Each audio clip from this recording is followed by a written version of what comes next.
What can't you do, Jesus? Let's go! Hello, this is Dr. Chris Agedeme here, your host on Parenting Without Tears on Parents Are Us. God bless you. Thank you for joining us once again. We are back on our studies on discipline. Discipline. You know, we looked at the issue of yelling. And we've come to discover that a lot of us parents, we yell a lot. We yell at our children as a form of discipline. And this is not a very good way to discipline your child. As a matter of fact, you know, a lot of children that I've come in contact with, especially in classes and that, say that their parents shout at them. In fact, some of them say that their parents don't just shout, they shout very well. That, you know, they really do scream and yell at them. So, and most of their parents, when confronted with these, you know, findings, they admit that they really do shout on their children, and they would love to unlearn the shouting.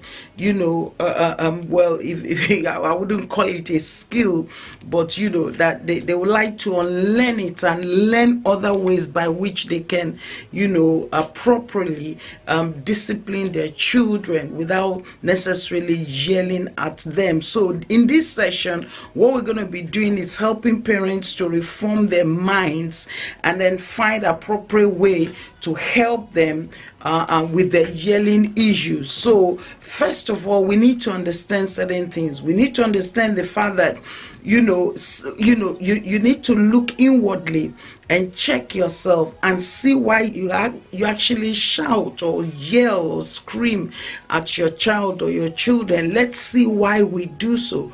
One of the reasons why we yell at our children is bad behavior. Sometimes, you know, children can put up behaviors that are worrisome, and you want to just make it clear that you wouldn't tolerate it, you know. So when a child is misbehaving, if you may call it behaving badly, but when a child is misbehaving, you may feel that you need to shout at that child, you know. So that's one reason why possibly parents shout at their children. Another reason why, you know, you may say that you shout at your child or yell at your child is frustration.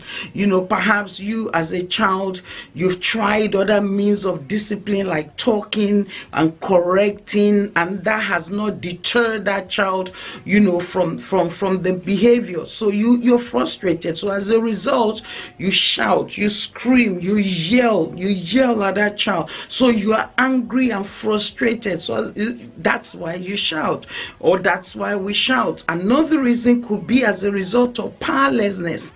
Powerlessness. What do I mean by that? Because you can't control them or get them to behave well in front of people. So you feel you're living up to your parental responsibility, you know. So as a result, you shout. I mean, so what will other people think of you and your children or your kids? So it makes you powerless. So you try to yell to them, you know, to show to them that you're in control, or that who is in control. That's another reason. Another reason could be as a result of transferred aggression.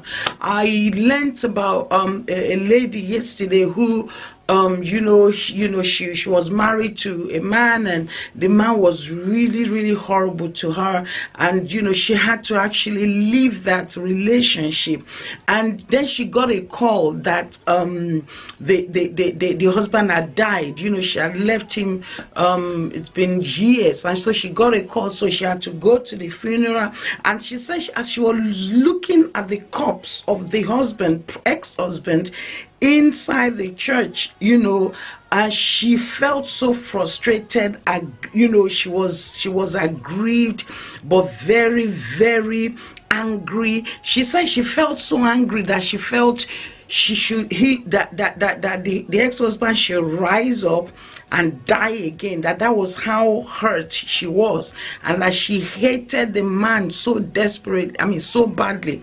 And so as a result, when she got home, she looked at her son, that she gave birth to a child, a boy and a girl, for him, and she looked at that son, and from then on she transferred that hatred. Can you imagine? It was that bad that she transferred that hatred to the son, and she started to treat the son badly. So as a result, she will yell and shout and scream at that child. That's an unpleasant place to be. Don't you ever take anyway, let's just leave that. But what I'm trying to say is that when you transfer aggression to that child, something is eating you up in a way. You don't know how to release it, so you shout at the kids. The truth is, you can't even tell why you're shouting, because why?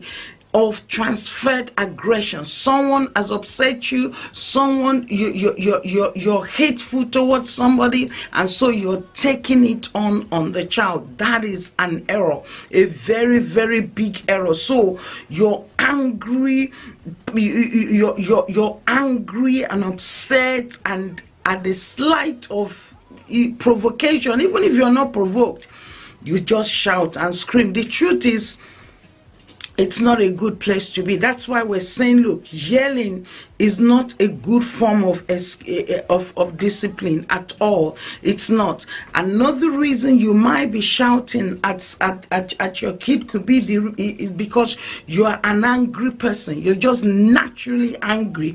You have anger management issues. So that's why you shout, that's why you scream, that's why you yell, because you are an angry person. You shout all the time on anybody, including your children. That's just the way you are. Anger makes you powerful, and that's a big error. You need to go for anger management so that you can stop being an angry person. It will be a healing, some may have to go through a healing process, maybe as a result of a hurt or a deep hurt or an past abuse they've been through or gone through, and you may need to really, go through counseling, or in some cases, deliverance, just to get yourself healed and delivered from past hurt and past ache and pain. And listen, I understand, especially a lot of women, they hurt very deeply because they've been hurt. But listen, there is healing. The Bible says that, is there no is there no balm in Gilead? So there is balm in Gilead for your healing. I pray for somebody, within the sound of my voice right now. I pray that the Lord heals you. You've been hurt, you've been abused or molested, or I just pray for healing for you in the name of Jesus, and that you are released and delivered, fully delivered from that hurt and pain. It will no longer control you, and you will no longer be an angry person in the mighty name of Jesus. And there's a lot of reasons why you might think it's okay to yell at kids, but it's never a good thing to yell at children. The reason is because if you keep yelling at your children or your child, what's going to happen is that you'll end up raising anxious kids.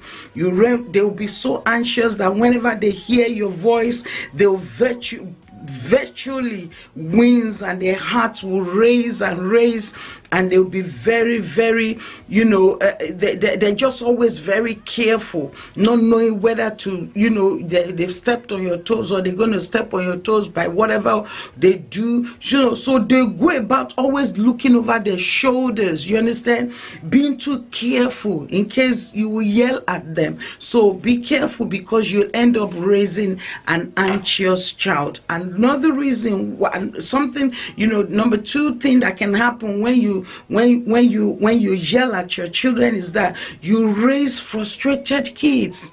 When you yell at your child, the child becomes frustrated. They'll end up becoming depressed, because they won't just know how to apply themselves to make you stop shouting at them, they won't know how to apply themselves. So they will end up being frustrated. So you end up raising anxious child, you end up raising a frustrated child. That's not a good place you want to be as a parent.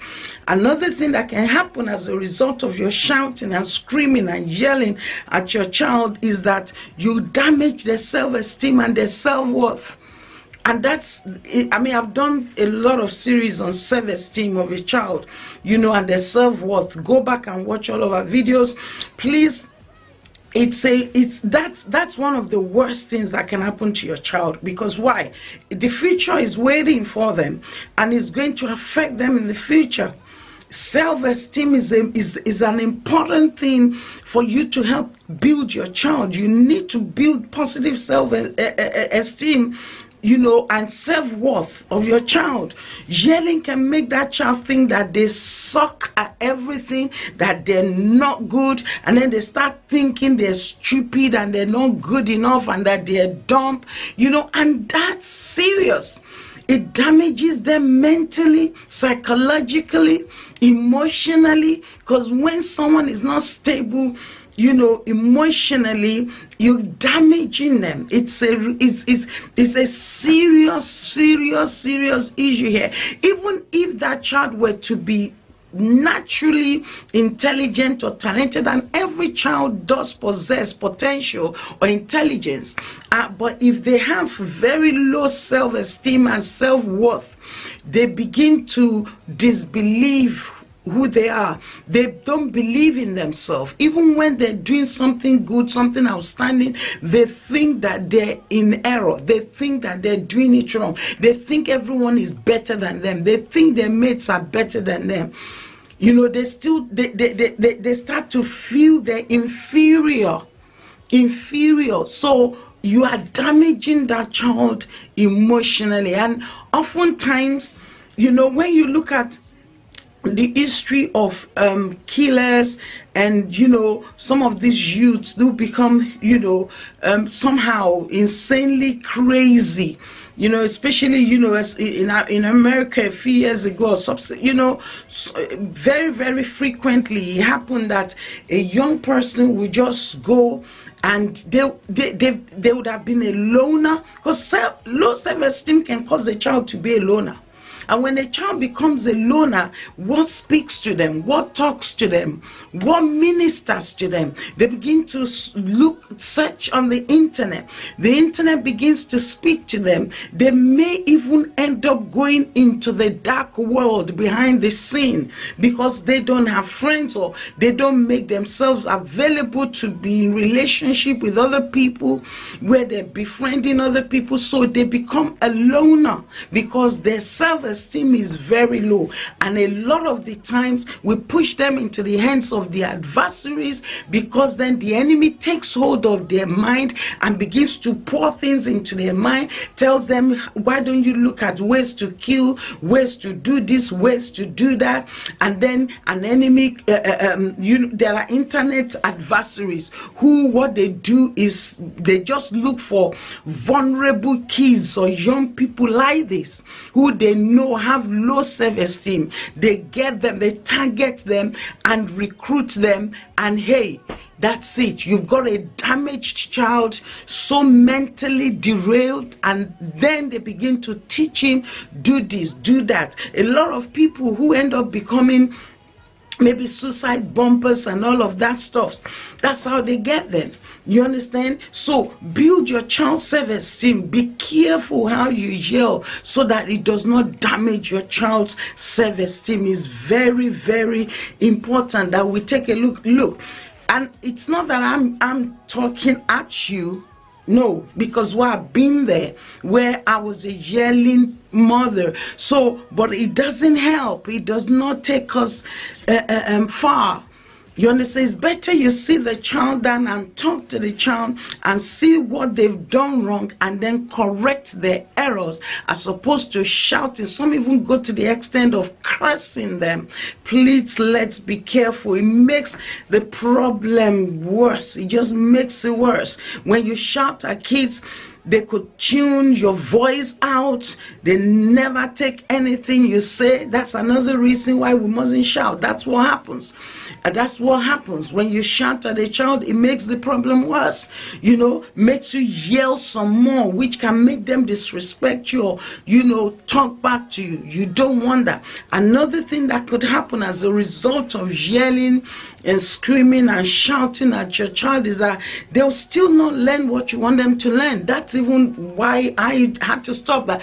Okay, are they really getting it? Because the reason why you're doing this is perhaps to correct that child. You're looking to correct the child's error, looking to correct the fact that the child has done this, done that, has done wrong, and so you're shouting thinking that will straighten the child, but it does not. And so we need to ask ourselves, if it doesn't straighten him up, if it doesn't correct him, then it means it's not working. And if it's not working, then we gotta stop doing it. If something is not working and our parenting style is not working, then baby, you gotta stop it and look for alternative ways. And we're gonna look at ways to discipline our child, so that ways to discipline them and correct them so that they don't continue in that error again. So that's another reason. It doesn't change things. You understand? So another thing it does is that they'll feel unloved. If all you do is shout, scream, yell, they'll just feel unloved. The easiest reason kids could think you shout at them is that you don't love them at all. They think you do not love them at all. I mean, if you love me, you shouldn't shout at me. That's how they perceive it. You should be more understanding and explain yourself calmly. Explain yourself calmly. If perhaps peradventure they did something and you really are very upset, what you could do is take time out. I've done a video on that as well. Give yourself time, that the atmosphere will calm down, so that the environment becomes conducive when you sit with the child and the child is able to assimilate that which you're talking to them about or correcting them on. So it's very important that you ensure that that child is actually learning from that mistake and they're being corrected such as not to do such again. You understand? Another thing that happens when you shout at a child or scream or yell at a child is that it teaches that child to shout as well. It teaches that child to be a yeller. It makes your child a yeller. In essence, begins to shout too. So it's not a good place to be when we raise a shouting child, not really knowing how to solve problems without shouting. They will do the one they know, shout. Having established some truths about shouting, let's now talk about what to do instead of shouting and yelling. What do we do instead of shouting and yelling? What do we do? Number one, we haven't established the fact that we shout, why we may think we shout, or why parents may shout, and what the shouting and yelling could do to your child. What do we now do instead of shouting and yelling? What do we do? Number one, create household rules. Create household rules. What do you do instead of shouting? It's time we have some household rules. You understand? So call everyone, explain why you don't want to shout again, okay? Then make your family rules with the children's contribution.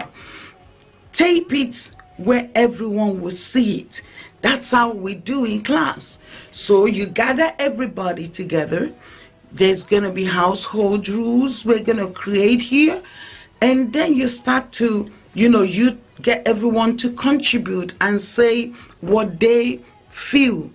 Okay, mom or dad, we feel this and this and this. If this and this and this happens, then this and this and this is what should be done.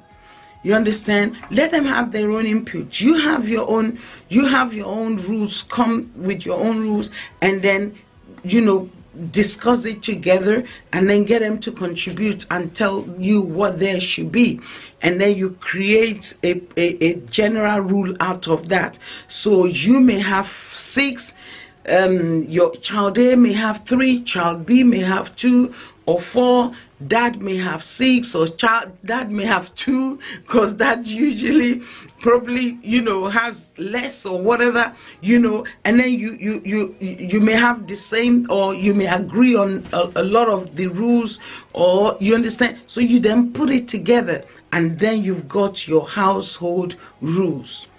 How, if an offense is committed, what should be the repercussion, what should be these consequences, what should be this discipline, or what should not happen. For instance, when we were growing up, we were taught, when you're eating, you don't talk. Although now I would say it differently. You understand? Because it's within the times you're eating with your family that you can actually connect by talking. When you just keep quiet and you're not talking, all you're doing is eating, that time is wasted. Whereas you could be having a great time, I'm just chilling and talking. It may not be how do I put it? It may not necessarily be some sort of long talks and that, you understand? But it's a time to reflect on a few things, and that food is really nice. Mom is the best cook in the world. Oh, how did you make this, Mom? But you're eating. You understand? You're eating. Okay? So, or it could be that, by 7 p.m. everyone must come down, or everyone must have finished what they're doing, their homework, their instruments practice. Maybe they're practicing their keyboard, their trumpet, their guitar. There's timetable for everybody, but at the dot of 7 p.m. everyone must be on the dining table. That's a rule. That's a rule.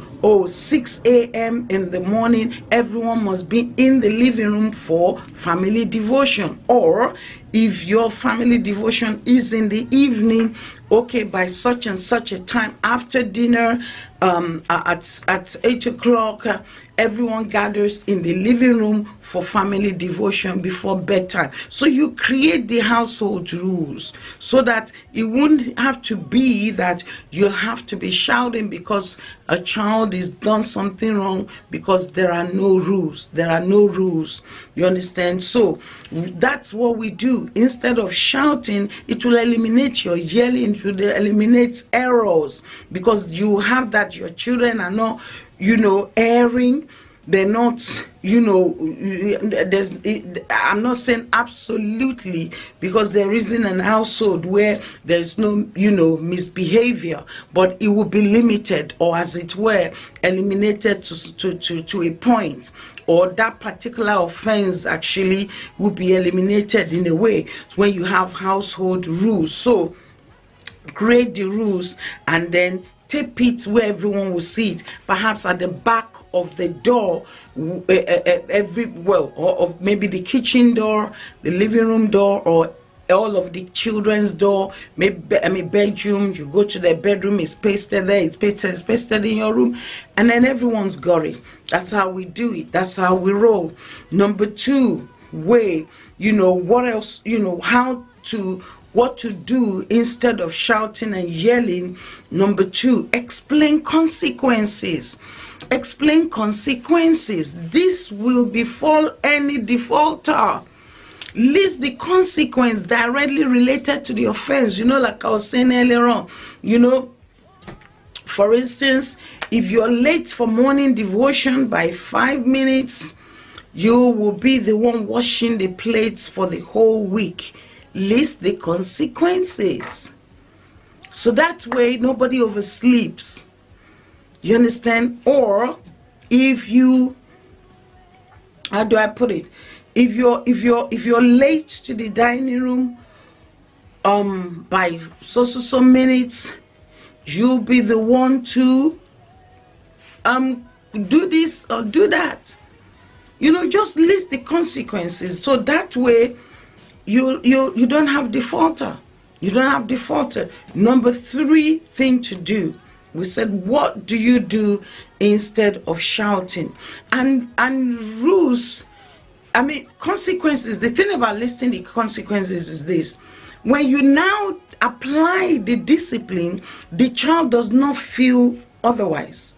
You know, initially, before we did say that when you yell at a child, when you shout at a child, it could make the child feel that you don't love them. Also, it could result into that child's low self-esteem or self-worth. You understand? You know, we did say that. We said I could make the child become a yeller as well. You get it? We said that it makes the problem worse. And that you raise an anxious child or a frustrated child when you yell. So when you list the consequences, what happens is that you would, the child then knows, or he already knows that if I should do this, this is what's going to happen. So when that happens, he doesn't think, it doesn't think you don't like him. It doesn't think he doesn't think low of himself, because then he knows that it's because I did this. I was pre-warned.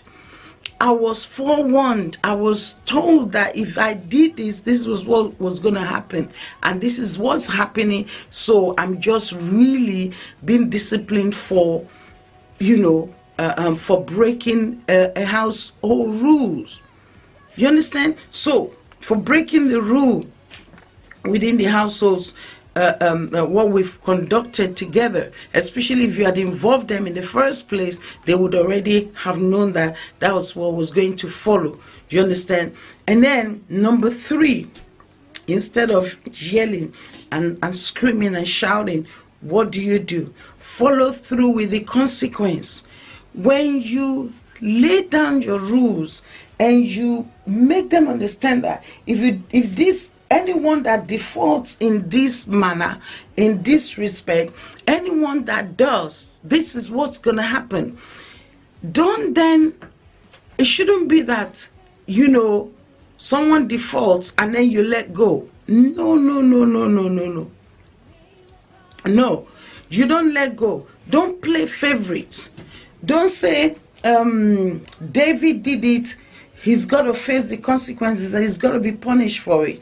And then Diana did it and you say, oh no, it's all right, okay, next time. No, don't play favoritism.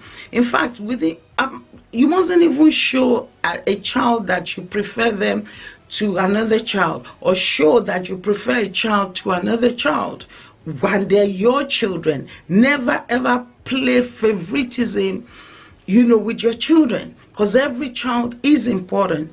Every child should be loved equally. Every child should be cherished. No child should be cherished above the other. No child should be loved more than another. You must love your children the same. You understand? I know that oftentimes the last born usually have a soft spot for your last born, and you know you tend to love them and show it, and the older ones like know it, but not in a way that will make the older ones feel despised. You understand? Never ever do that. It can really, that's another way by which you can raise a damaged child. When you show clearly that they are not preferred, or that the other one is preferred or more loved, you can raise a damaged child that way. You don't want to get into that neither. So that's not a great place to be. So don't play favorites. Don't. And don't take bribes or pleas or excuses. Oh, mom, please. Mom, I didn't mean it. Oh, no, it won't happen again. Oh, no, okay, mom, look. I'll do this. No. Follow through with your discipline. Put your feet down. If you had said that this was going to happen, okay, for instance, perhaps, okay, maybe as a result of defaults, you said in that case, you will not be watching TV throughout the week or for a week. And then you're not going to be on your PlayStation. So like the PlayStation will be seized. you're not going to play, and then your child comes and says, oh no mom, but I'll wash the plates, I'll do anything, just let me have my PlayStation. Oh please mom, I've got to have my PlayStation. Okay, look, I'll clean your room, I'll clean everywhere, I'll clean everyone's room, but just let me have my PlayStation. No. The rule says if you do this, this is what's going to happen, and that's the consequence you must allow them to face. Don't get bribed by them, and don't let them give you excuses. That's a form of intimidation, and it doesn't work, or it should not be happening, because then what you're telling other children is that what's good for the goose is not good for the gander, and that's not a good way to raise your child. You understand? And you raise them helping them break the rules. They will end up breaking rules, breaking the law, and because they will not face up to themselves having done wrong and facing the consequences in life. For instance, we know that when you have sex without protection, or before your marriage, you expose yourself, open yourself up to a lot of problems. You open yourself up to sexually transmitted diseases, and so you could end up getting diseases that would affect you for life, for the rest of your life. For instance, if you get infected with HIV and you can't live a normal life, you're going to be on drugs for the rest of your life, and you probably, if God help you, if you're in a country where the health system is not free, that's going to cost you several thousands in some country. That will cost you a lot. So that's a consequence you face as a result of having broken that sexual rule. So if you always allow them to get by and have their ways, you're preparing them to be breaking the rules even when they leave home, because there's nothing to caution them that nothing to prick them and caution, if you do this, that will happen. Well, I can always get by and maneuver my way around the consequences so that I don't pay for my sin. So when you allow them face the consequences, you're in a way saying you have to pay for what you've done wrong. And that would be in them, inculcated in them as a what? Value system. That's how you build value system in children, because they know that there will be consequences to errors. There will be consequences to mishaps. There will be consequences to bad behavior. You understand? And then also, when it comes to consequences, follow through. Don't say, okay, tomorrow. You do it tomorrow. If it's got to be today, then it's got to be today. If it's got to be that this week you're not going to be watching your TV, it's got to be this week, not next week, not next month, not next year. Or because it's your birthday, I'll leave you. No, it shouldn't be. So, and then what you do, read the consequences and carry it through. Make sure you take them to, the word of God. Each time the enemy came to Jesus, he went back to the word. So go back to your rules and say, this is it. We made it together. We said if this happened, this will happen. So they know you're not just making it up. Number 4 thing that we can do in order to to use instead of yelling and screaming is that we need to teach problem solving. This is important. This is very, very important. This is a session where because that's the end result. Watch when you correct an error in a child, when you say that a child has done something wrong, basically what you're saying is that this is not how it should be, but this is how it should be. But if all we're saying to the child is this is not how it should be, and we're not telling them how it should be, then we're not balancing it. You can't teach a child that it's wrong to do this when you're not giving him the reason why it is wrong to do it. You understand? So we need to teach problem solving. How do we deal with this issue so that it does not happen again?